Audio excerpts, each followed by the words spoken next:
19th in the Africa saga is Gabon. Gabon? Gabon? Gabon. Yeah. Geography. I'd love to make a whole video about the geology of Africa, the stories rocks can tell.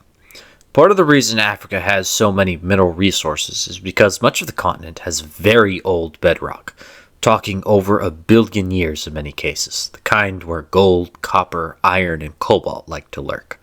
You want a fun fact? The Franceville Basin contains some strange things. 2 billion-year-old rocks containing odd structures some interpret as the oldest multicellular organisms. The jury's still out. But these rocks also contain evidence of something utterly remarkable. A natural nuclear reactor. 2 billion years ago, groundwater seeped into uranium deposits and created a sustained fission reaction for a few 100,000 years.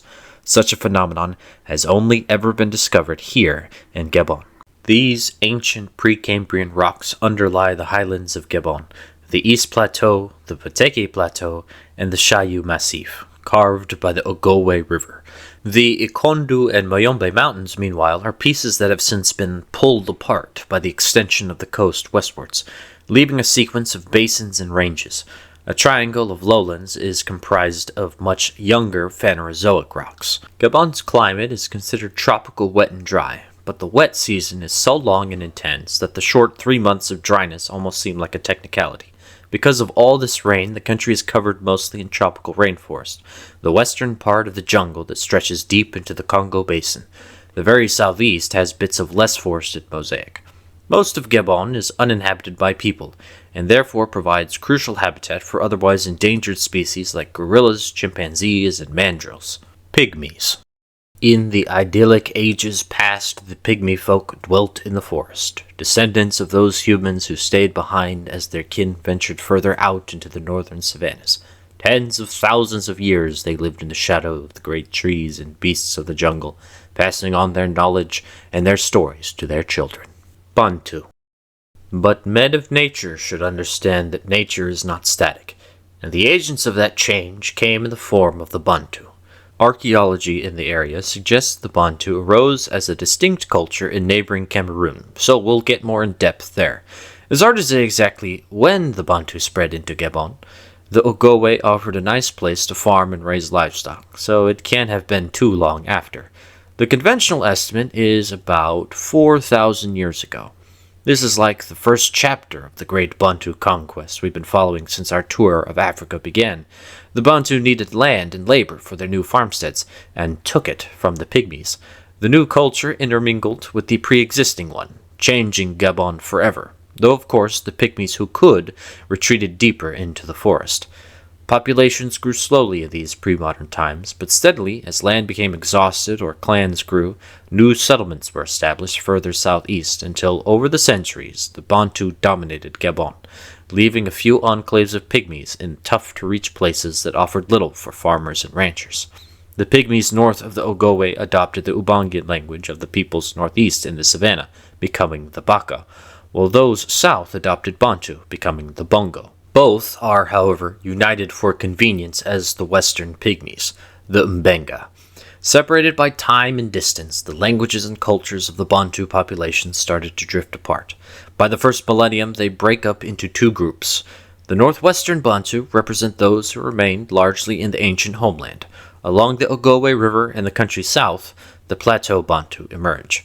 We've only just met the Northwesterners, and they break off into 4 groups. But in Gabon, the only one are the Beti. The Plateau folk, meanwhile, divide into Kele Tsogo of the Ogowe, the Sira of the lowlands, and the Teke Mbete of the highlands. At some point, probably during the early Middle Ages, the Beti expand southwards into the lower Ogowe, probably facilitating the split of the Kele from the Tsogo. The Sira too go off as the Punu in the southeast, the Sira proper in the northwest, and the Lumbu along the coast. The Teke Mbete become the Nzebi in the Chaillu, the Teke in the Bateke, and the Mbete in the valley between them and the East Plateau. About this time, some of the Baka adopt Bantu languages, like those of the Jua River with Kele, becoming the Kola. These groups represent a number of related tribes speaking related dialects. A distinct Beti people constitute the majority of Gabon's population today, the Fang. Fang? Fang. They suffer at the hands of slavers, both Congolese from the south and Europeans who first appear in the 15th century. Setting up shop in the neighboring islands of the Cameroon line are the Portuguese. They visit the coast for slaves, ivory, and other valuable goods, joined soon by Dutch, English, French, and even Spanish. The Como estuary is a broad inlet north of the Ogowe, and it reminded the Portuguese of a cloak with a pointed hood called a Gabon. The French repeated this as Gabon, becoming the name for the area. Despite naming the future country, the Portuguese didn't stay, having their hands full in Angola. Nestled between the richer kingdoms of Congo South and Great Guinea Northwest, Gabon remained a second-rate destination for traders. French Gabon. That's not to say Gabon was completely ignored. The 18th century witnessed the European Enlightenment, which, among other ideas, developed the concept of human rights. Liberty was sacred, and above all, a man should be his own master.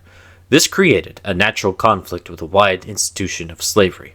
After the French Revolution shook the foundations of Europe, more and more saw slavery as a great evil to be destroyed.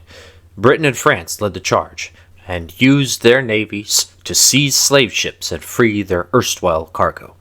To make this task easier, the French concluded treaties with local chiefs and established a protectorate along the coast in 1841, their territories of the Gulf of Guinea. Plus, France wanted to rebuild its shattered colonial empire. Win-win. Soon, American missionaries began their work in the region. When a slave ship was captured in 1849, the freedmen were settled along the Como River, founding Libreville, Freetown. Thereafter, this colony evolved into a sort of French version of Sierra Leone and Liberia, a place for freed slaves. France was busy elsewhere in the world, and left the Gulf of Guinea alone until in the 1870s the intrepid Pierre de Brazza embarked on his expeditions along the Ogowe towards the Congo, giving France a foothold in the contested region.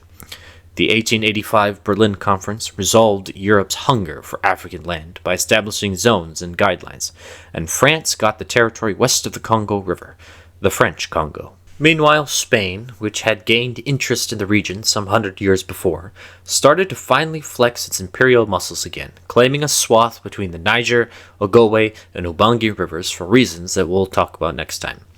They relaxed this to a narrow band in 1886, the same year that the Gulf of Guinea and Congo were merged into the colony of Gabon and Congo, making it the first official iteration of Gabon.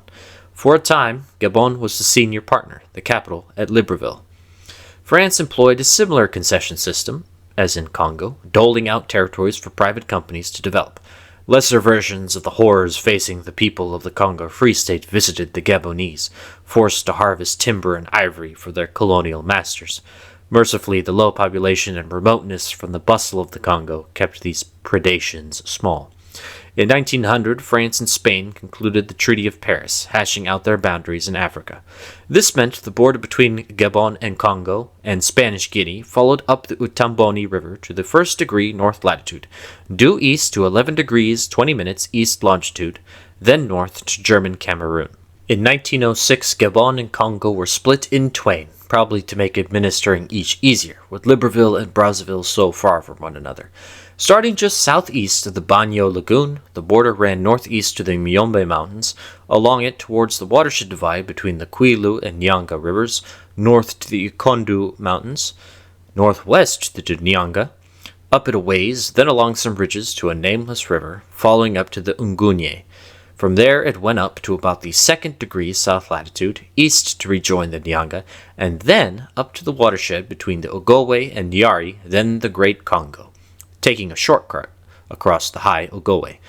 Traveling along the drainage divide, the border reached the Jua, then went down to meet the Uvindo River, and then traveled up to Cameroon. In 1908, France and Germany settled their borders. The upper Uvindo is also called the Aina, and their boundary went west, going overland a bit to meet the Colm River, continuing down to the Ntem River until it reaches the confluence with the Kie River. The border finishes by going up the Kie until the 2nd degree 10 minutes north latitude, and just west to join Spanish Guinea. Gabon's current borders are now complete. French Equatorial Africa. Separate now from Congo, Gabon becomes a quiet backwater, compounded by the 1910 Federation of Equatorial Africa, What resources the colonies could provide went towards administration and projects in Brazzaville, and Libreville becomes a sort of island minding its own business. The 1911 Agadir crisis arose from France and Germany playing politics in Morocco, but was resolved with the Morocco-Congo Treaty, giving large territories to German Cameroon as New Cameroon. For Gabon, this meant the loss of a strip north of Libreville, running east through the East Plateau and along the Joie River. But, with the outbreak of war, France conquered Cameroon, New and Old, in 1916. The Treaty of Versailles in 1919 allowed them to reattach Gabon's severed bits soon afterwards. Libreville was originally intended to be linked with Brazzaville by railroad, but Pointe Noire, further south, was instead selected as the terminus, retarding potential growth. By the outbreak of the Second World War, Libreville had maybe 30,000 people. When France fell to the German war machine in 1940, Gabon actually sided with the new pro-Nazi Vichy regime. The French inhabitants of Libreville probably didn't want to incur anyone's wrath. Well, they got it anyway, as Charles de Gaulle's Free French rallied in Brazzaville and reconquered Gabon.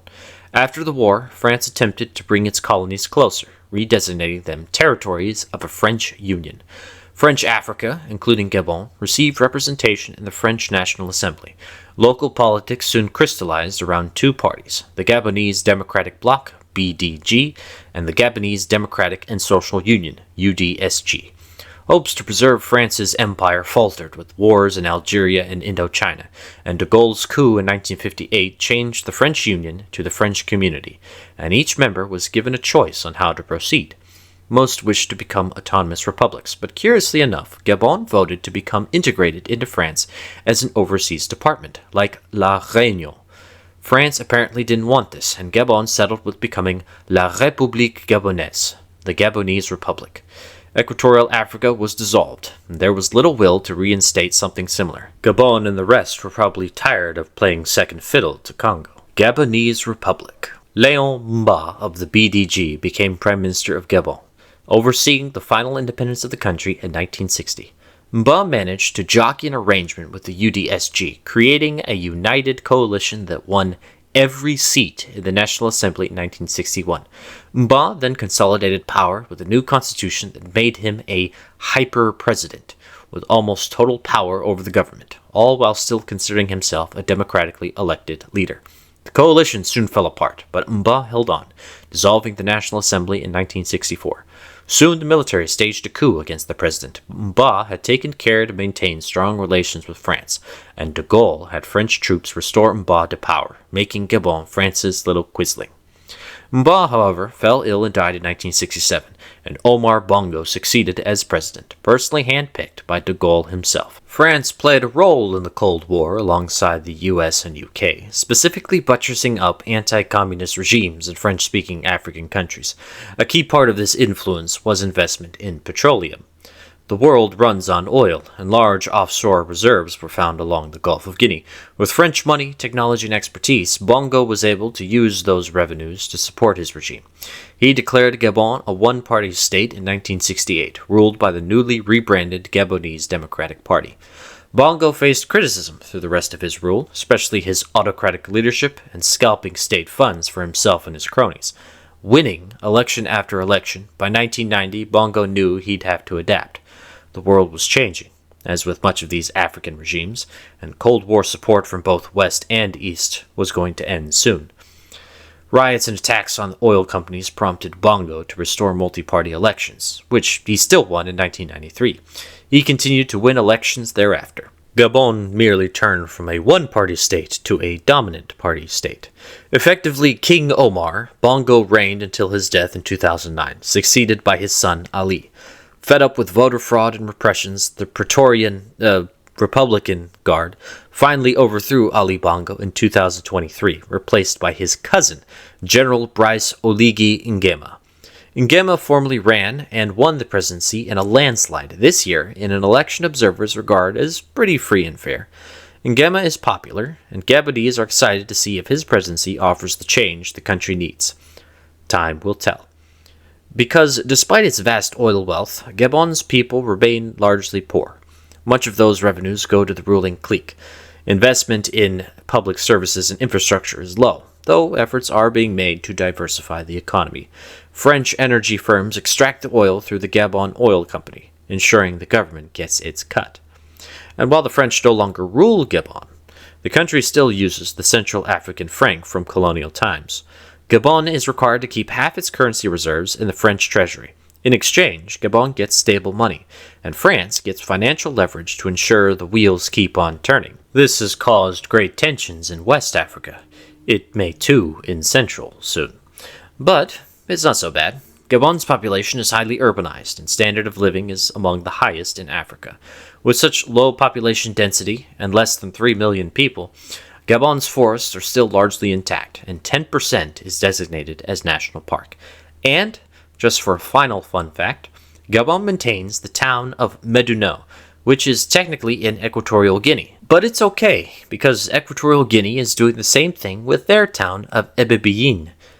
Gabon isn't as flashy as the Congos, but I like that. It seems quiet and peaceful there among the trees. Next time, let's go north to Equatorial Guinea. See you there.